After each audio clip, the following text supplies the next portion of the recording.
What do you think, Jeff? Are we like going? Yeah. Oh. Oh. I thought you were gonna say start. Sometimes the way to cut the pressure is just not to even tell you it's happening. Is to not even tell me that's happening. Okay. I used to be in a band like that, where like we would just tell one of the guys that we were practicing because he would get so nervous, and then like people would just kind of walk in slowly. And then all of a sudden it's a house show? Yeah, exactly. That's exactly what happened. All right, this is James from Triumph Music Academy coming at you with another What It Takes video. We're super pumped to be interviewing and witnessing the awesomeness that is Jes Kramer here. Been a huge fan myself for a while, and we're going to ask Jes about performing solo, talking about all their crazy gear a little bit, and just kind of seeing what it takes to perform solo as a singer-songwriter with non-traditional elements. So, Jes, I know this, but why don't you tell us when you started performing, when you started writing songs, like what was the inspiration to create your unique sound? I've been playing instruments for, 18 years. I started playing the guitar about 18 years ago. And dabbling in songwriting, was in bands here and there. But in high school is when I really started to write songs that I was proud of and songs that I wanted to share. So yeah, it's been a while. I've been playing live with this music for about a decade, just over a decade now. And it's changed a bit along the way. I actually, when I started writing, didn't plan on playing live, and recorded in a studio in Detroit and had an EP ready, and then the guy that recorded me was like, hey, I booked you a show, you better figure out how to play this stuff live. Which was a challenge because I was a solo singer-songwriter, but not playing an acoustic guitar all the time. So I started out just bringing a laptop and the tracks that I'd recorded at home, taking out one instrument and the vocal, hitting play, and then accompanying it with a guitar or a keyboard. And then eventually that laptop died, so I had to figure out something else, and I got a loop pedal, and that's sort of been the evolution. That's when I really started to dive into what a solo performance could look like for me, and doing those layers on your own, and it's really affected my songwriting too in ways that I'm pretty proud of. I always find it really interesting how people get their start, because you see somebody, even over time, like I first moved to Grand Rapids in 2004 and went to one of your first shows at the DAC and was like blown away just at the idea of not playing in a band, and but also not just playing guitar and singing. Like you were doing something that at least my mind wasn't ready for, I guess, but was like totally open to check it out. And so just to hear that you were kind of almost like a hesitant performer, or that you got into performing out of happenstance, is super interesting. And so now you write with the idea of playing it live, I assume. I guess kind of walk me through a little bit of how you write typically, with the understanding that it's not formulaic. Yeah. I think for me, it usually starts with the lyrics, with even one line that hints at a metaphor, or that just has a combination of words that appeals to me.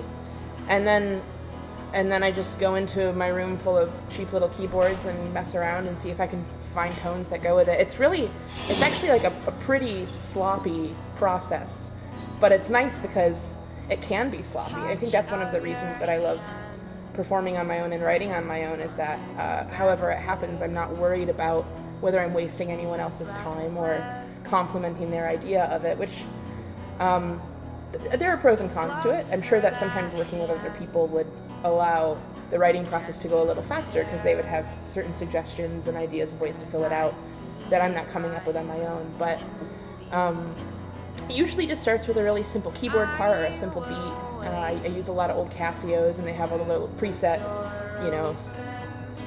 16 beat or tango or whatever you whatever you do.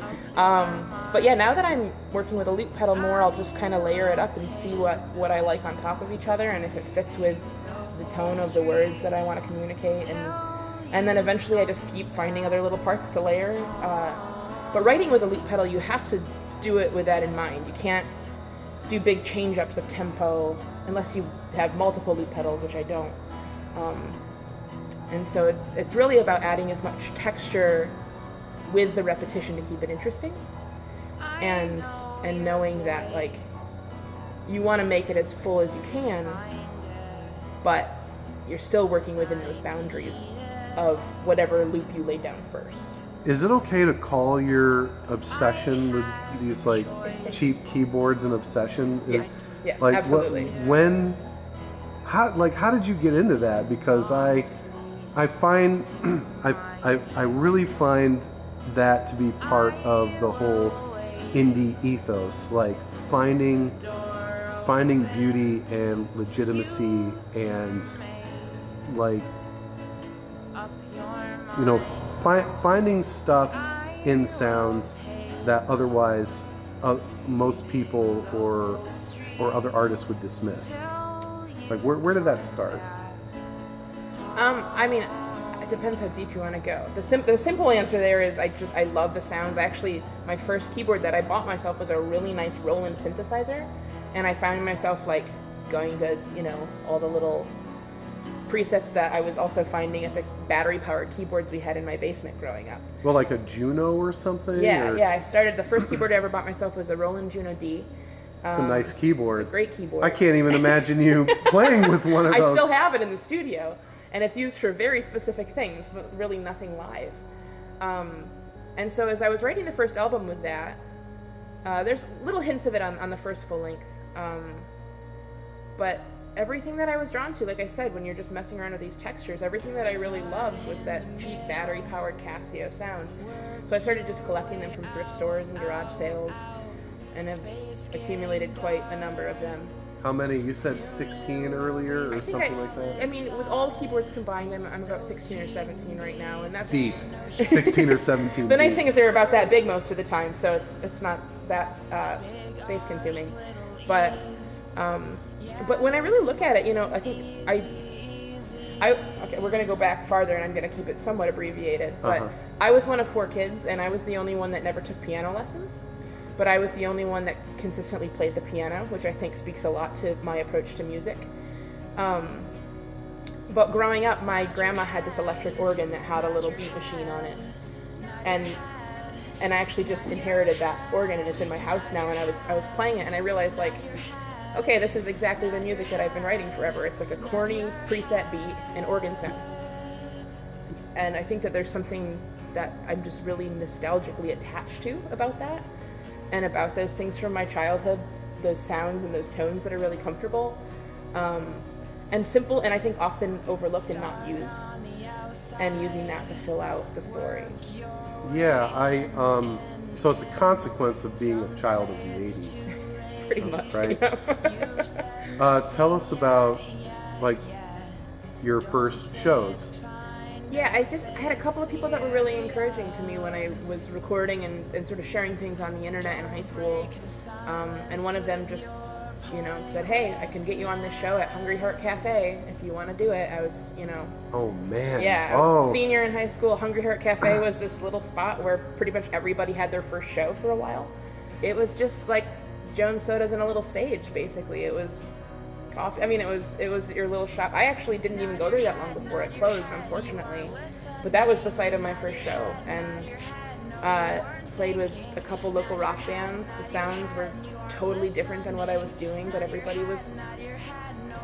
they were really encouraging, and it was terrifying. I think I practiced so much I didn't have a voice left by the time I got on stage.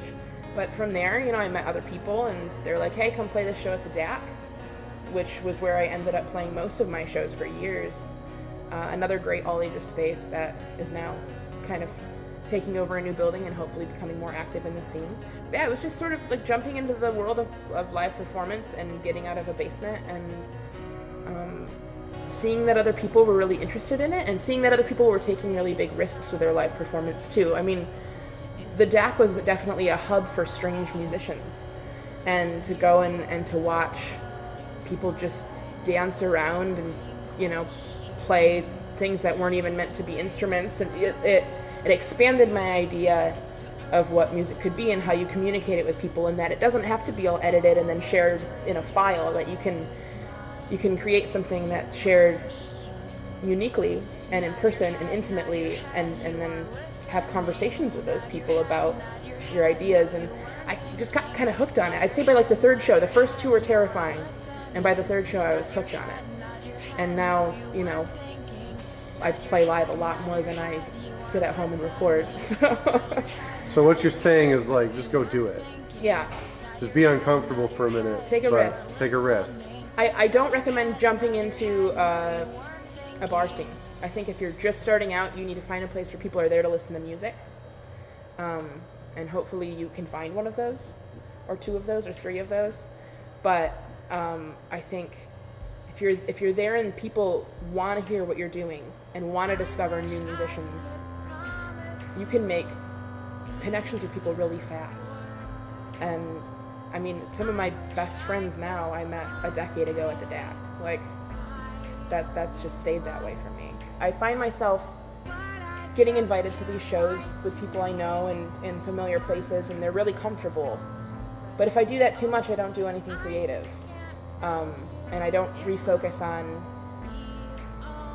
the performance to strangers, because that's a really different level. I mean, there's always going to be strangers around, but if you're kind of padded by these people who you already know like your music and are going to say nice things, the risk is different. So every once in a while, you know, I like to book shows in new towns. That's kind of my thing, partially because I love just like driving around, and partially because it's a test market to see how new songs go over, and whether I've just created this bubble in Grand Rapids, or whether like it really is relatable for other people. But I don't know, I wish that I had more time to play more shows at this point, with working and parenting and trying to record an album and doing all of these things. I kind of just take the ones that are convenient, but my favorite shows are the ones that are terrifying now, because doing it for a decade, it's hard to find shows that are terrifying. How did you formulate the voice that you have now? And have you always been comfortable with it? Because some people, when they record themselves and that sort of thing, they don't feel comfortable with it, but they like it. Mm-hmm. So I guess, when did you become comfortable with your own voice, and when did you settle into it, or is that still an ongoing process? I think overall I've always been fairly comfortable in my voice. I talked a lot as a kid. I think I like hearing my own voice. I think when I look back at early recordings, I definitely buried it more than I do now. And that was an interesting process, going from recording in my basement and being able to mix it however I wanted, which was usually burying the vocals and like having ridiculous synth things everywhere, to then going into a studio with someone else who recognized that needed to be brought up and could do that with different EQs and sensitive microphones that I didn't have access to. That was terrifying. The first time you like listen to someone else recording you in headphones, and you can hear every little bit of saliva and like every P sound that you know, it was rough. And like one of my first experiences was with these really sensitive ribbon mics, and I was just like, oh, I hate that. Like a Neumann or something like that? It was like imitating a Neumann, but was from some tiny factory in somewhere else. I don't know. They weren't my microphones, but they sounded really clear in a scary way. And I think going through the recording process is when you have to become most comfortable with your voice, because you're hearing it over and over again so clearly in headphones. And I've really learned to love the flaws of it too, and its limits, and learned how to write within the limits, because I mean, I have a fairly limited range where I think it sounds good. But luckily, I can write to that because it's all me. In my opinion, I think the best artists are masters of intent. And so you write very intentionally to your range and to the things that you like. And it sounds like to me that a lot of your risk taking it's like outside of the writing process. Well, it's in the lyrics for me more than the instrumentation or the vocal performance. I mean, songwriting has always just been a cathartic release, and the risk is there, and then the risk is then going to a room full of people who I don't know and talking about really personal things. And having it just be me. So if I mess up a loop, the vulnerability of like, hey, room of people I don't know, I gotta start that over. I mean, there's a lot there, but the risk taking, yeah, it's not instrumentally really or structurally, it's content, and it's carrying it out in a way that maintains a little bit of control. One of my favorite albums of yours is Hermaphrodite, and I feel like that's where you really kind of came into your artistry in the mature sense. They've all felt like breakthroughs in really different ways. Hermaphrodite was the first full-length I released, so that was years of songwriting and experimentation, and then recorded really quickly. It was recorded in a week. But still, like, for me, that actually feels like my most experimental record. And I think it was because I was figuring out what I wanted being a solo musician to sound like. And there are a lot of parts on that album I can't play live. Well, I guess that's true with all of them, but 9, the second full-length, was recorded in a way where we wanted to see what we could get away with sort of a commercial pop effort, taking these really fragile songs and pumping big drums and synth sounds behind them. And it's really polished, and I think it works in a way because it's really polished. But I think what I love most about it is the contrast between playing those songs live and the record, because we have to strip it back down for me to be able to pull it off with a loop pedal. So there was a lot there. I think for the content-wise, they're very different albums. This new one I'm kind of seeing falling in between. Both of those records were recorded by other people. This one I'm self-producing, so it's hard to say exactly where it will land sonically because I'm still figuring out what I can do. So I would, like, in the sense that with Hermaphrodite, I was figuring out what I could do as a songwriter. With this new record, I'm going to be figuring out what I can do as a producer because I've kind of settled into songwriting now. So this is my new challenge, to see how I can keep switching it up. Do you have a working title for this new album? It's going to be self-titled. This one's very, very personal. So it's self-produced, self-titled. I'm going to do everything, which is... It's like true DIY. Yeah, we're going to go back to really DIY. With some experience. Yeah, to see what that looks like 10 years later. Because I think that's how I started playing music. The albums I released weren't that, but that's like the early demos were all me in my mom's basement with some program I bought from Best Buy, doing all the parts myself, and this is kind of coming from full circle. The content is much more personal than that first one, but I've had a lot more time out in the world playing music, so I don't really know what it's going to look like yet, but I'm really proud of where it's going. So you've got a preview of the new record, single called Between the Covers, and where can we find that at? It's at jeskramer.bandcamp.com. All right, let's go play it. Okay.